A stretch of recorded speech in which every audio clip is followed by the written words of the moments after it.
It's the two megastars summer mashup. The awesome iPhone on the Rockstar Metro PCS network.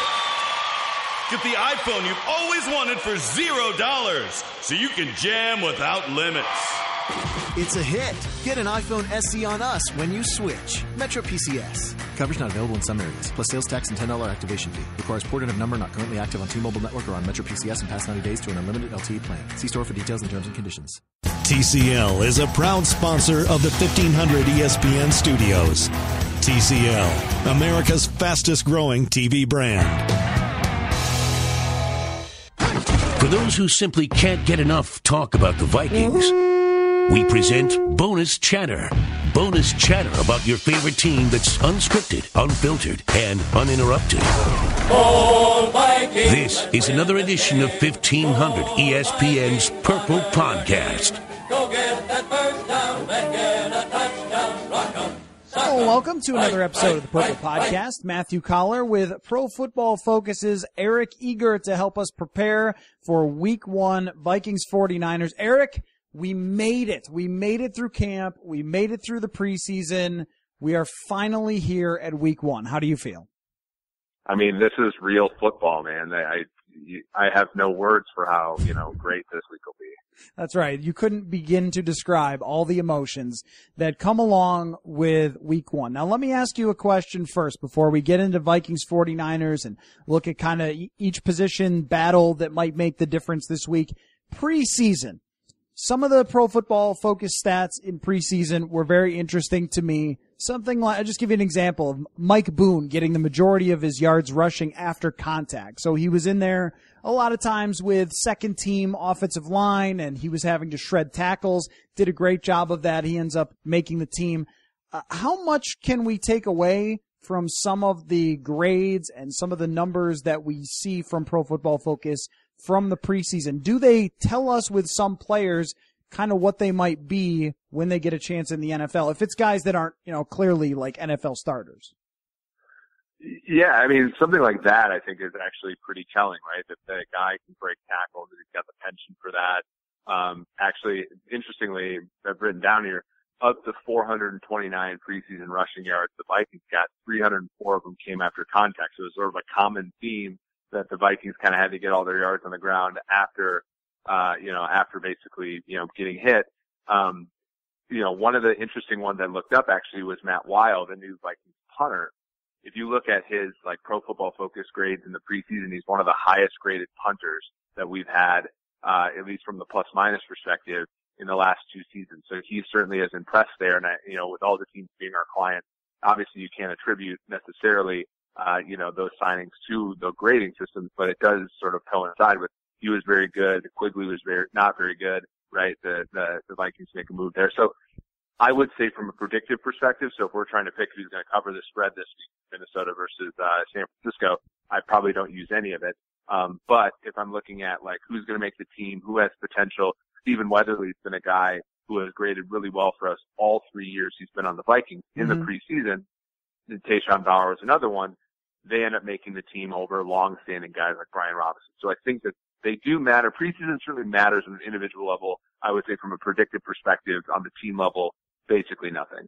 And I'm very interested to see what happens with Bauer and Weatherly because they were exceptional during the preseason. And if they are good enough to force out a guy like Robinson, who has been around for as long as he has and was still getting after the passer to some extent last year and even in training camp, forcing him out, I think says something about where they stand in actually using a defensive line rotation. Do you think, by the way, just to that end, that is the way to go with team? I mean, you see Philadelphia do it, and this is just like a common football thing of, well, the team that won did a thing, so now we all need to do a thing, right? But I mean, the Vikings had the number one defense in the NFL not using a defensive line rotation last year. So I'm just curious if there's any evidence to support that being a good idea, or will the Vikings just kind of talk about it and then play Everson Griffin all the time?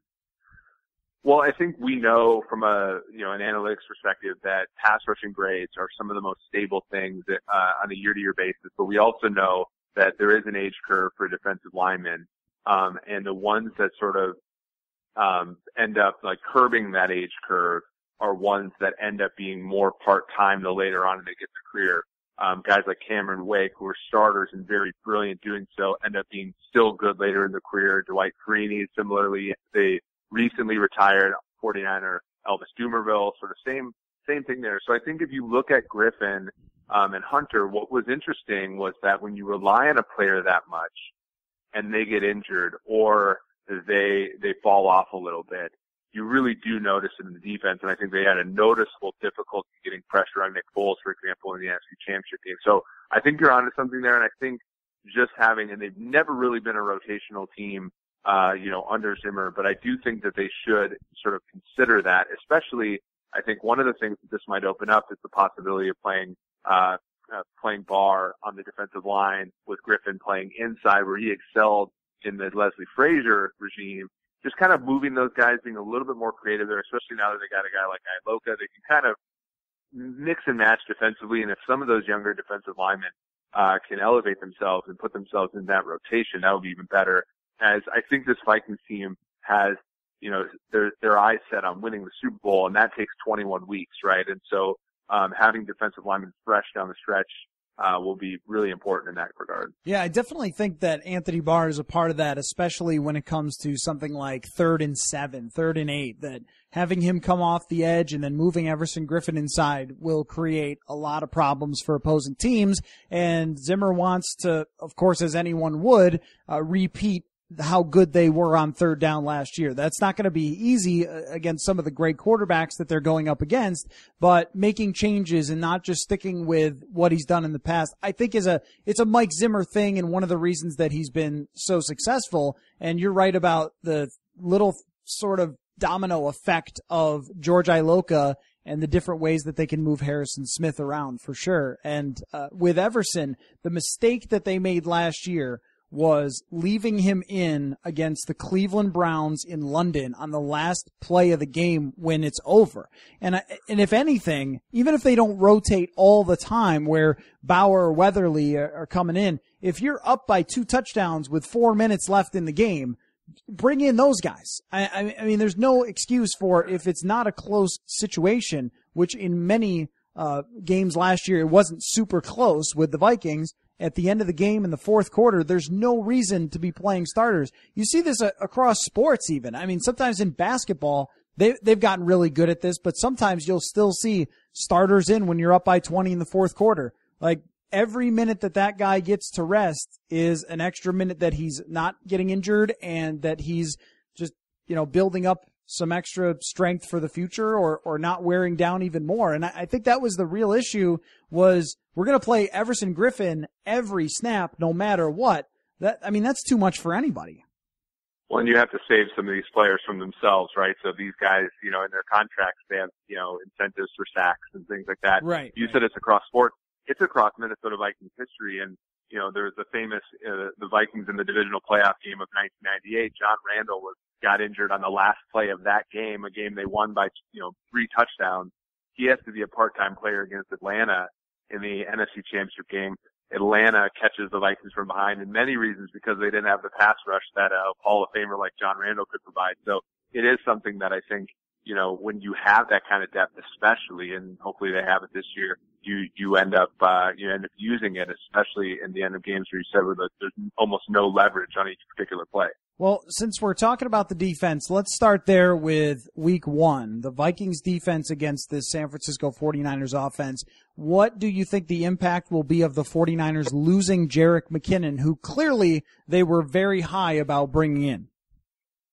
Yeah, I mean, I think San Francisco very much with Shanahan wants those backs that can do a lot of things, right? So when he was in Atlanta, they had Devontae Freeman and Tevin Coleman, who were nightmares for defenses. And I think, here they wanted McKinnon to be that player. Now he's gone. We know, analytically that the value of any individual running back is pretty scarce, right? It's more sort of how you use it. It's more, how good is your offensive line? And how efficient can your quarterback be throwing the football, especially to your back. And so, I think it's a big blow for fantasy teams. I think, it sucks for him specifically, honestly, but I think for the San Francisco 49ers offense on the season level, it's probably not going to be that much of a deal. Alfred Morris a season ago averaged 4.8 yards a carry, a full, 0.8 of a yard per carry more than Zeke Elliott. And even when Zeke was out, Morris averaged more yards per carry during his 6 starts in his stead. So Morris is a good back. I also, Matt Breida is a guy who's, I think, multidimensional. So I think that they can sort of cobble together a good running game. I think what's really interesting about this matchup is San Francisco is one of those teams that have been the Vikings and Zimmer's kind of bugaboo over the years, which is a team that isn't afraid to go heavy and throw the ball and, isolate players like Ben Giddey in coverage. And that was kind of their deal last year. That's actually how, they had success against Jacksonville, one of the best defenses in the league as well. And I'm pretty sure that that's what they'll try to do. When they go multiple receivers, a guy like Trent Taylor, I think, is going to give the Vikings problems as they have a little bit of a question mark at their nickel spot with Mackenzie Alexander injured and the possibility of playing Mike Hughes there week 1. Well, and that football is really back when Mike Zimmer spent a lot of time praising the 49ers fullback and talking about the amount of value that he brings. And it's sort of like a shrug type of thing, but at the same time, it seems like Kyle Shanahan can either go one personnel group all the time, or he can mix and match like crazy. And I'm really interested to see how George Kittle fits into this, because that was a guy that, I kind of liked around draft time. What was that, 2 years ago? As, we always talk about, hey, can you add another person to help out Kyle Rudolph in the passing game as a tight end? And it's interesting that I think he's in the perfect type of offense for him to succeed, where Kyle Shanahan is going to use those tight ends a lot. Yeah, and he absolutely, I think early on in the season when they had Beathard and Hoyer was very much kind of an also-ran player. But when you saw their offense, and we actually kind of cluster teams by scheme, and you could tell that Shanahan was running a different scheme statistically the first few weeks of the season. We had Hoyer and Beathard, but when he had Garoppolo in there, he was running kind of the same schematic schemes as Ryan, when he had Ryan and when he had RG3 in the past. And when that happened, George Kittle, sort of took off as a player, on play action and sort of down the seam. And even Brett Selleck's brother had, some good plays there as well. So, I think that and Juszczyk as a fullback is terrific. So they're gonna stress the Vikings defense, I think, in ways that other offenses in the season won't, even try to do. Do you think that Marquise Goodwin is legit? And last year he shows up and gets 56 catches, almost 1,000 yards, big plays. He had, I believe, the 4th fastest miles per hour with the football. There's a stat for you from, right? I mean, I don't know what any of that means. There's just some guys who didn't run fast 40s end up on that list, and some guys like Goodwin, but he is clearly one of the fastest players, I think, to ever play in the NFL. And we saw that video of him torching Richard Sherman in training camp. He's a guy that I'm very interested to see how they use him, because he wasn't really used properly in Buffalo. He had some injuries there. And then last year, they used him in a lot of different ways. They used him on jet sweeps. They used him over the middle of the field sometimes. And then, of course, just going deep as you do with a guy who runs a 4.27 40. He's a really interesting weapon to me. Yeah, and I think with guys like Trey Waynes and Rhodes, who I think, especially Rhodes, is more of that physical player and not the kind of speed guy, although he's fast enough, I think it does present some challenges. Interestingly with Goodwin, so he had, he was having a decent season, when the 2 quarterbacks that played before Garoppolo were playing. But in Garoppolo's first 3 starts, 8 for 8, 100 yards, 6 for 11, 106 yards, 10 for 13, 114 yards, right? Those were against, Chicago, Houston, and Tennessee.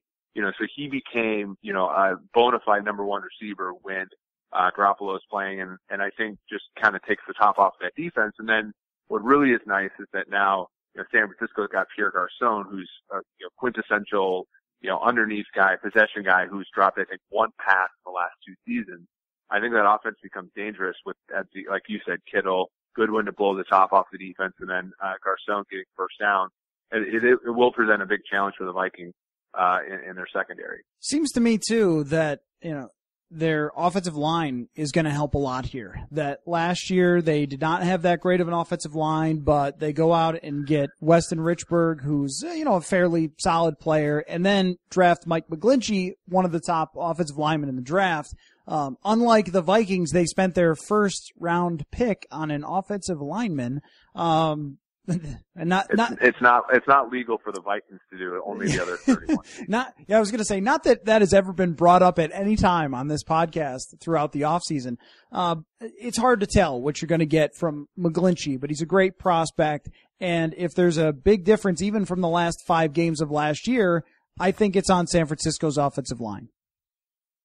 Yeah, McGlinchey is a guy. So, like, if you want a guy who, is gauge of how good he is, Quentin Nelson, who is the best offensive lineman in the entire draft a season ago, he was playing guard because McGlinchey was manning the left tackle spot for Notre Dame, right? So he's a good prospect.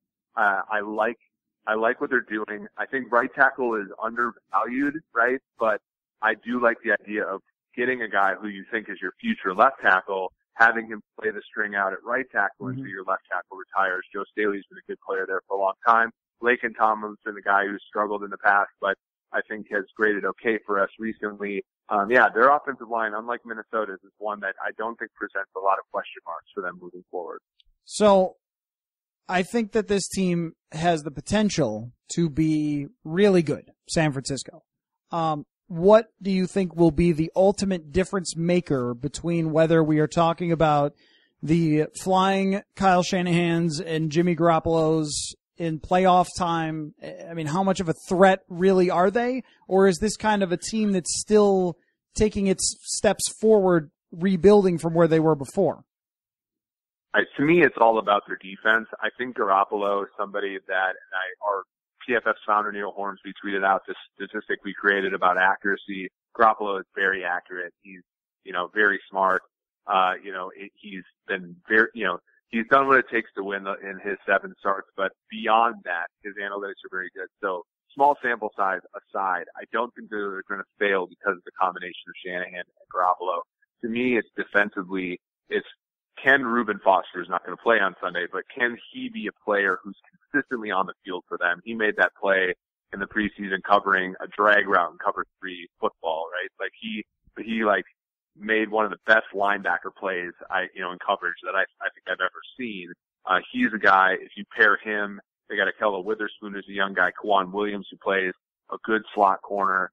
They drafted up front Solomon Thomas, Eric Armstead, DeForest Buckner, like consecutive years. If you put Foster in that middle and he's the coverage linebacker that he showed a season ago, I think that defense takes off. And so if that can happen and they can sort of stay neck and neck with Los Angeles and with Seattle, I think, once they're the type of team that our projections would say are kind of 8-8, 9-7 kind of team. But they're one that conditioned on getting in the playoffs, they have the goods to kind of go pretty far, right? Because you got that quarterback coach combination. So, that's kind of where I would see them. They're very unlike Minnesota, which I would say Minnesota is probably a team project to have more wins over the course of 1,000 simulations. But when you put them in the Super Bowl in the playoffs, their chances of making the Super Bowl are lower than a similarly strength team because, as we've talked about previously, the ceiling on Kirk Cousins is a little bit lower. Yeah, and there's also the offensive line issue, which we still are sort of figuring out who's going to play center. Brian Baldinger tweeted it was going to be Isadora, and he's not really a reporter, so it's hard to be sure. And then Kirk Cousins said it's going to be Jones, and I don't know. But either way, none of those people are Pat Elflein, and that's going to be tough. So on one side, Reuben Foster is missing. On the other side, Pat Elflein is missing. The Vikings offensive line, we've talked about it a ton and what a weakness it is on this team. How does it match up against the 49ers defensive line? Yeah, so the Niners made a little bit of a change this offseason. Solomon Thomas, who was the 3rd overall pick in the 2017 draft, was playing edge, really struggled there. And we, looking at our PFF data, he was more of an interior player in college. And we've sort of found that guys that play different positions in the pros than they do at college struggle there, or we have a difficult time projecting them there. So, I think he really struggled in our grades this season. He's going to move inside at least on passing downs, but hopefully for them on most downs. So hopefully he'll be strong there. Eric Armstead, DeForest Buckner are two very, very good players, especially Buckner, who we have kind of in that one win above, like kind of anywhere from a half to a win above replacement player. So he's really good. So I think their defensive front could provide the Vikings a lot of issues. And so it just amounts to, are the Vikings going to be in positive, game scripts? Are they going to be able to keep San Francisco, from sort of knowing what's coming next, right? Because we know that with Pat Shurmur a season ago, the Vikings were pretty efficient on first down, which meant that the defense couldn't pin their ears back on second and long, which meant that on third down, they put Keenum in really advantageous positions. And, they had some success offensively despite an offensive line that either one of us would confuse with the 1995 Dallas Cowboys and a quarterback who neither one of us would confuse with Troy Aikman, right? So that's kind of I think the question for John DeFilippo is, can you stay ahead of the sticks? Can you be efficient on first down and give yourself an opportunity to keep San Francisco from being able to do what they want to up front? Yeah, and I feel like with Reuben Foster out, this is a perfect opportunity to throw the football to Dalvin Cook as much as you can. Like, put pressure on linebackers and try to take away the impact that a defensive tackle can have on you, and that would be one of the areas that they definitely can. I think the screen game is going to be a really big part of this. Last thing for you, Eric. Just when you look at the NFC in general, what do Pro Football Focus's projections and stats say about how all this madness is going to shake itself out? I mean, is there a team that we're overvaluing? We just talked about on the podcast here, the Chicago Bears with Khalil Mack now. That changes things. The Rams get Ndamukong Suh, and Aaron Donald signs his contract. I saw that Earl Thomas is now coming back to the Seahawks. Yep. So they're not going to be a joke on defense, and they still have a great quarterback. The Vikings have to go there and play them. I am having a really tough time trying to figure out how these divisions are going to shake out. Yeah, absolutely, right. So we do strength of schedule based on our PFF Kilo power rankings, which are actually up on the website as of today. And of the 13 toughest schedules in the NFL, one team is from the AFC. And, as the football gods would bestow, it's Cleveland. So, the NFC is a tough road to hoe, right? It's just, Cleveland. Every single team, like if you're looking at like Tampa Bay, you have to face six games of playoff teams in your division, right? If you're Minnesota, okay, great, you're 13-3, but you got a first place schedule now, and you got to face San Francisco, who was, a pseudo playoff team a season ago in the last 5-6 games, and you have to play Aaron Rodgers again, right? So the whole NFC is tough. I would say the only sort of NFC teams you could probably count out, the teams that probably don't have a realistic shot at making the playoffs are probably Tampa Bay. And then also, Arizona is probably going to have a tough time of it. And then in my opinion, I don't think this is the opinion of the market, but in my opinion, I think the Giants are going to be rebuilding this year too. Maybe not in their own mind, but in all reality's sake. So that puts then 13-ish teams in the NFC that think they have a legitimate shot at the playoffs. And that means that projections for teams like Minnesota, so you ask who's probably overvalued, I would say Minnesota, Vegas over under at about 10, we're probably more like 9, 8.5, 9. And that's simply not because they're a weak team, but because they have to go through such a difficult schedule and things happen, right? And so we all remember 2017 where they went 13-3. A lot of us forget 2016 when, a few things happen and all of a sudden you're an 8-8 team. And I think that that's going to be kind of what happens to a lot of NFC teams. And so for my money, I think there are a couple teams in the NFC that are clearly the class. And to me, that's the Eagles, the Falcons who play tomorrow night, and then also the Saints. I think those teams, Los Angeles Rams, I think are a smidge behind them just because of the uncertainty with how good Jared Goff is. But those 3 or 4 teams are, in my opinion, have kind of the easiest road, but also, the strongest teams. And then, unfortunately, Vikings fans aren't going to want to hear this, but I think the Vikings and the 49ers and the Seahawks and the Dallas Cowboys of the world and the Packers, they're kind of like fighting for those extra positions. And if get a little bit of luck here and there, they can go up in that group. But it's going to be a tough, I don't know if there's going to be a 13-3 team in the NFC this year. It just makes me think about, this sounds too much like a Sunday preview football show take and not of Purple Podcast caliber, but I think it might be true, Eric, which is the teams that handle the adversity. And I know what this sounds like. The teams who You've been watching a lot of NFL film. Yes, that's what it is.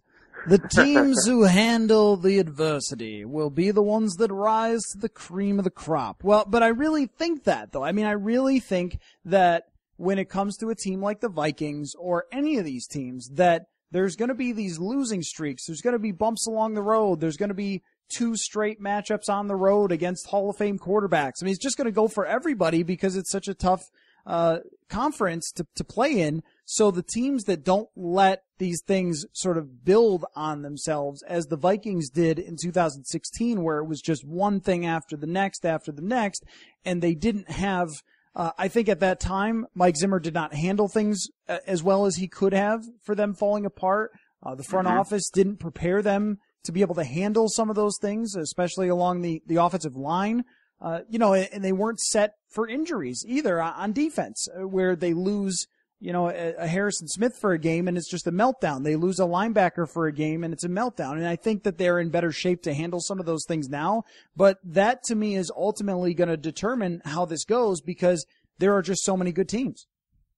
Yeah. And what's really interesting, so you talk about 16 and this is going to get away from the analytics a little bit, but I think of 15, right? So the Vikings played a Thursday night game at Arizona with like half of their defensive starters out. Yes. And all those guys got injured during a Seattle game where they lost like 38-7.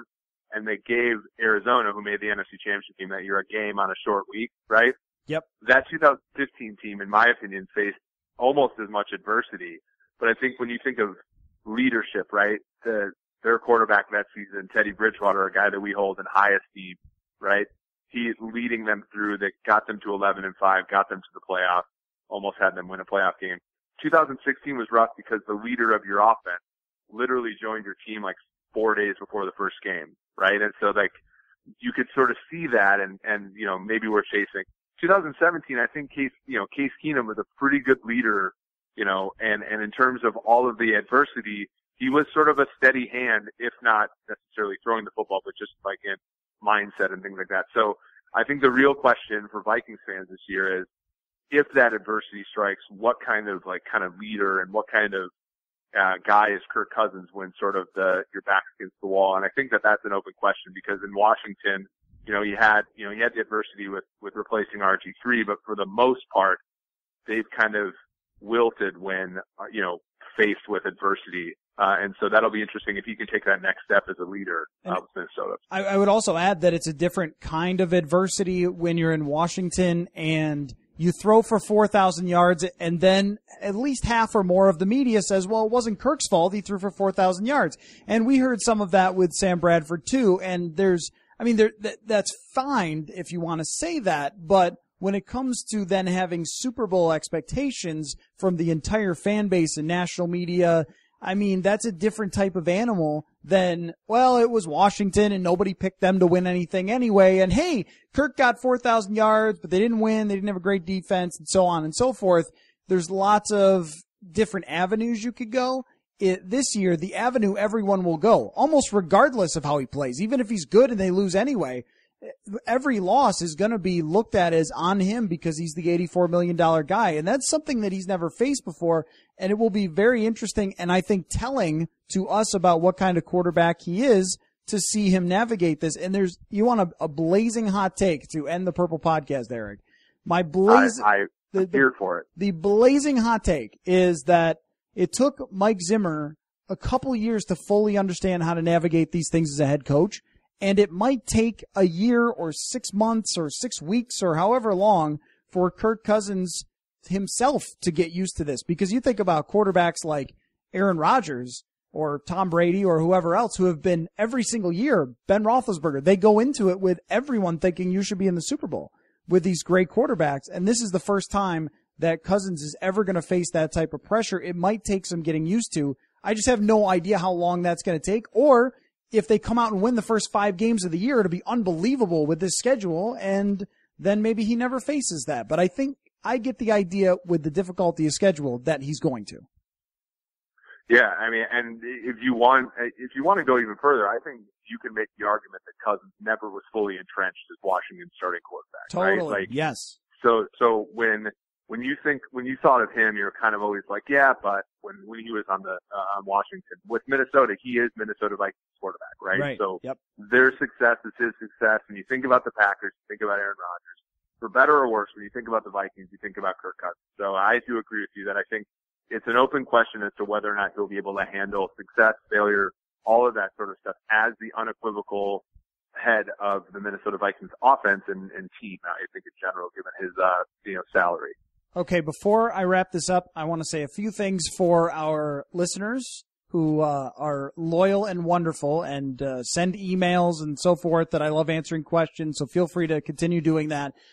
Some fun announcements here. First of all, I think I already mentioned that Pro Football Focus, whether it's you, Eric, or Sam Monson or others, will be a part of this podcast all year and on the air purposes. All that's great. Eric, you are also going to contribute on occasion to Vikings Vent Line, which is a new thing that we're doing in the pregame form. So it's going to continue to be postgame, but it's also going to be an hour pregame leading into the Vikings. So if you are listening on the app or if you are in the area, feel free to flip that on the hour before and get some good coverage there. I'll be contributing to that. Manny Hill, Phil Mackey, Judd Zolgad, and Eric's going to call in from time to time as well. So that's going to be really cool. The other thing to announce is that starting next week, former quarterback Sage Rosenfels will also be a part of this podcast, which is really, really cool, and I'm very excited about that. And I know, Eric, that's one of your all-time favorite backup quarterbacks. Yeah. Has one Purple Podcast guest ever named his fantasy team off another Purple Podcast guest? I'm going to go ahead and say probably not. I'm going to guess no. Yeah, I mean, Age of Sage was totally my fantasy team's name pre-Brett Favre. So the Sage Rosenfels run as the Vikings starting quarterback was brief, but it changed. It at least made me change my fantasy team's name. So if you are into the different breakdowns that we do and going into detail and things like that, I think Sage is going to take it even to the next level on this podcast. So I'm extremely excited about that. Of course, Eric, Pro Football Focus will still be popping in, and Courtney Cronin on a weekly basis, Judd and I after the game. So we are trying to make this at least 4 to 5 times a week for you guys to get more Vikings and more NFL. So I appreciate the listenership. Tell a friend, and we will talk to you again soon. Thanks, Eric, and thank you again for listening to the Purple Podcast. It's the two megastars summer mashup, the awesome iPhone on the Rockstar Metro PCS network. Get the iPhone you've always wanted for $0, so you can jam without limits. It's a hit. Get an iPhone SE on us when you switch. Metro PCS. Coverage not available in some areas, plus sales tax and $10 activation fee. Requires port in of number not currently active on T-Mobile network or on Metro PCS in past 90 days to an unlimited LTE plan. See store for details and terms and conditions. Trump and the book. I'm Ed Donahue with an AP News Minute. President Trump was asked about Bob Woodward's new book about the White House and the president. The book is total fiction. Just like he wrote in the past about other presidents, you look at what he said about President Bush, what he said about President Obama, big scandalous thing. It lasts for about a day. At the White House, the president also said he has watched some of the hearing for Supreme Court nominee Brett Kavanaugh. He's an outstanding judge. He was born for the position. Kavanaugh is refusing to say whether a president can be forced to testify in a criminal case. As a matter of the canons of judicial independence, I can't give you an answer on that hypothetical question. The question was asked at the hearing today because President Trump could face a subpoena in special counsel Robert Mueller's Russia investigation. Meantime, protesters have again been interrupting the proceedings at the Kavanaugh hearing, but not as much as the first day. I'm Ed Donahue.